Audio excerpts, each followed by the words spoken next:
మీరు చీకటిలోను ఉన్నవారు దేవుడు మిమ్మల్ని వెలుగులోనికి నడిపించాడు.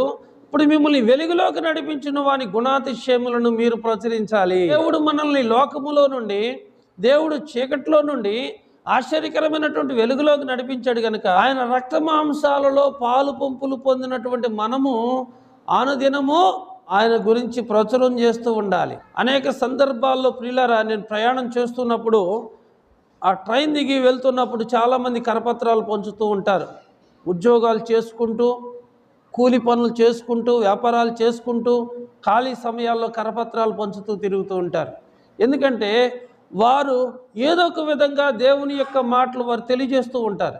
దేవుని యందు విశ్వాసం ఉంచటం మాత్రమే కాదు, ఆ విశ్వాసాన్ని ఇతరులకు కూడా మనం తెలియచేయాలి. దేవుని చేత మనము ఏర్పరచబడిన వంశం. ఇప్పుడు మనం అందరం కూడా దేవుని వంశం.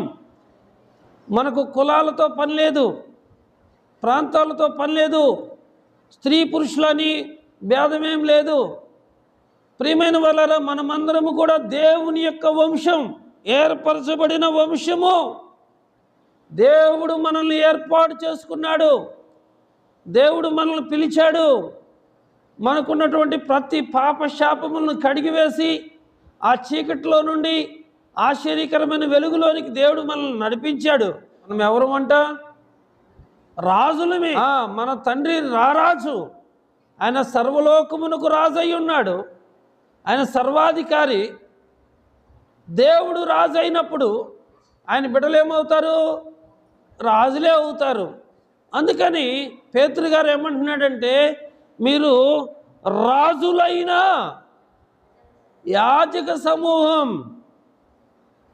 యాజకులు అంటే దేవుని సేవకులు. మీరు ఏర్పరచబడిన వంశమును, రాజులైన యాజకులను, పరిశుద్ధ జనమును, సొత్తైన ప్రజలు, దేవుని సొత్తైన ప్రజలు.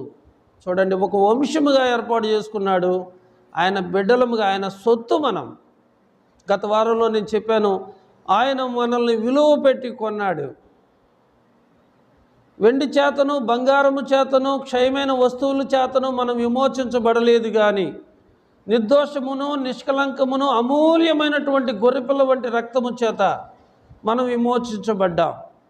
కనుక దేవుడు మనల్ని విలువ పెట్టి కొన్నాడు కనుక మనం మనుషులకు దాసులుగా ఉండకూడదు. మనము దేవుని మహిమపరచాలి.